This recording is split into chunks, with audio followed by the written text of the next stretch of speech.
17 मई 2018 England में रात के 8:20 पर पुलिस के पास एक इमरजेंसी कॉल आती है। कॉल करने वाला पुलिस वाले को बताता है कि वो थोड़ी देर के लिए घर से बाहर गया था, कुछ खाने का सामान लेने और अपनी दुकान से अपना लैपटॉप वापस लेने। और अभी वो अपना सारा काम करके जैसे ही घर वापस आया, उसने देखा कि घर का सामान सारा बिखरा पड़ा हुआ है और उसकी वाइफ बेहोश पड़ी हुई है, जिसके हाथ पैर बंधे हुए हैं डक टेप से। कॉल करने वाला फिर मितेश बताता है कि उसकी गर्दन के ऊपर काफी काला गहरा निशान है और उसके नाक से खून भी बह रहा है। पुलिस वाला बोलता है, मितेश प्लीज परेशान मत होइए, आपके घर के पास एम्बुलेंस आ चुकी है, सब ठीक होगी। नितेश के घर एम्बुलेंस के साथ पुलिस आ चुकी थी। नितेश अभी सिर्फ 47 साल का है और उसकी वाइफ जेसिका 34 साल की। दोनों ही इंडियन है, जिन्होंने अपनी पढ़ाई पूरी करने के बाद इंग्लैंड में ही अपनी फार्मेसी खोल ली।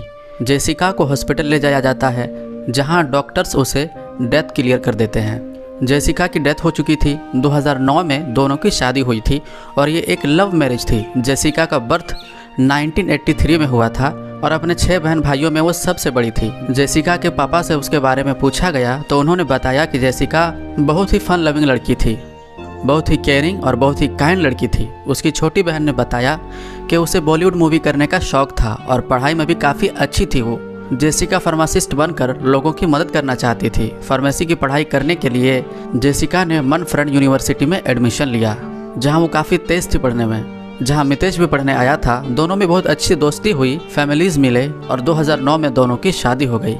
थोड़े दिन जॉइंट फैमिली में रहने के बाद जेसिका और मितेश ने अपना नया घर लिया, जो कि उन दोनों की फार्मेसी से काफ़ी पास था। अब उनका नेक्स्ट स्टेप था अपनी फैमिली प्लान करना। दोनों फर्टिलिटी ट्रीटमेंट ले रहे थे। यह लोग IVF के 3 अटेम्प्ट कर चुके थे। अब आते हैं वापस मर्डर वाला दिन। तो 17 मई 2018 सुबह से दिन एकदम नॉर्मल था।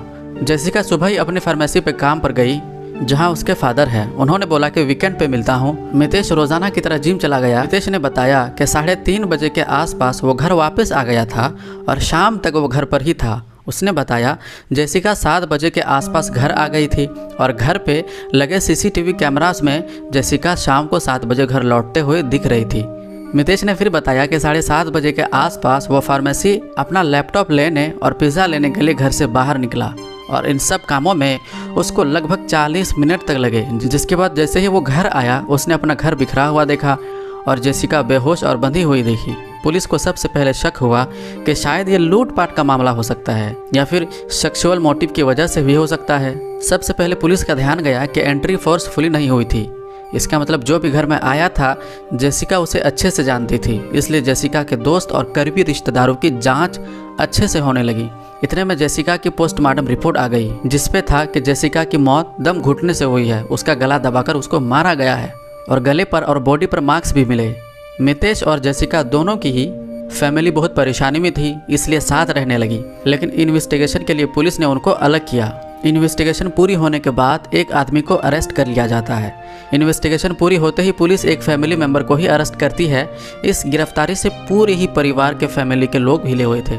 इस गिरफ्तारी से पूरी ही फैमिली को झटका लगता है, क्योंकि अरेस्ट होने वाला आदमी कोई और नहीं बल्कि मितेश था। कोर्ट में केस चलता है। पुलिस बताती है कि इन्वेस्टिगेशन के दौरान उन्हें हार्ड ड्राइव मिली, जिसके बारे में मितेश ने उन्हें कुछ नहीं बताया था। हार्ड ड्राइव CCTV कैमरा की थी। उस हार्ड ड्राइव में साफ दिख रहा था कि मितेश 7:44 से लेकर के 8:15 तक बाहर गया हुआ था, लेकिन जेसिका की मौत 7 से लेकर के 7:30 के बीच में हुई थी।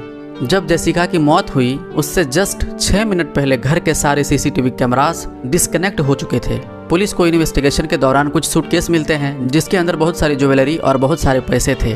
तो ये डकैती का मामला हो नहीं सकता। तो पुलिस ने बताया कि ये दोनों ही हेल्थ ऐप यूज करते हैं, जो ऐप उनके दिन के स्टेप्स काउंट करता है कि वो कितने कदम चले हैं। उस ऐप में साफ रजिस्टर हुआ था कि 7 बजे से 8 बजे के बीच में इस पूरे घर में मितेश भाग रहा था। जेसिका हिली तक नहीं। 40 मिनट के बाद जेसिका का फोन 14 कदम आगे बढ़ा था, जो मर्डर के बाद मितेश ने जानबूझकर गिराया होगा ताकि लगे कि गुंडों ने गिराया है। पुलिस ने यह भी बताया कि मितेश एक ग्राइंडर नाम के ऐप को यूज करता है, जिसकी मदद से वो आदमियों के साथ डेट पर जाता है। मितेश एक गे था और उसकी दोस्ती 8 साल से दूसरे आदमी के साथ थी, जिसका नाम था डॉक्टर अमित पटेल।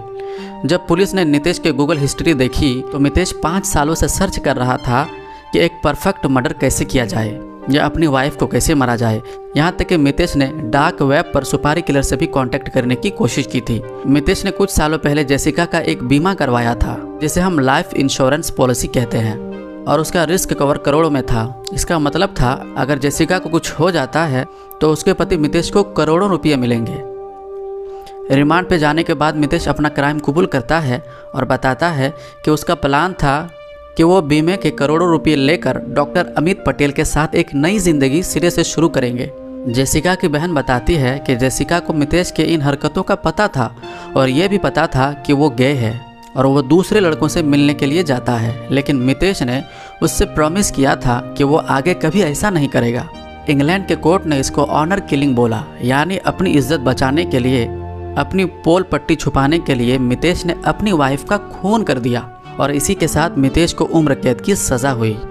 तो दोस्तों, अगर आप क्राइम की कहानियों में इंटरेस्ट रखते हैं, क्योंकि क्राइम की कहानियाँ हमें ज़रूर कुछ सिखा जाती है, तो कंसीडर करें इस चैनल को सब्सक्राइब करना। Thank you very much. मिलता हूँ मैं आपसे अगले वीडियो में, तब तक के लिए अपना और अपने घर वालों का ख्याल रखें।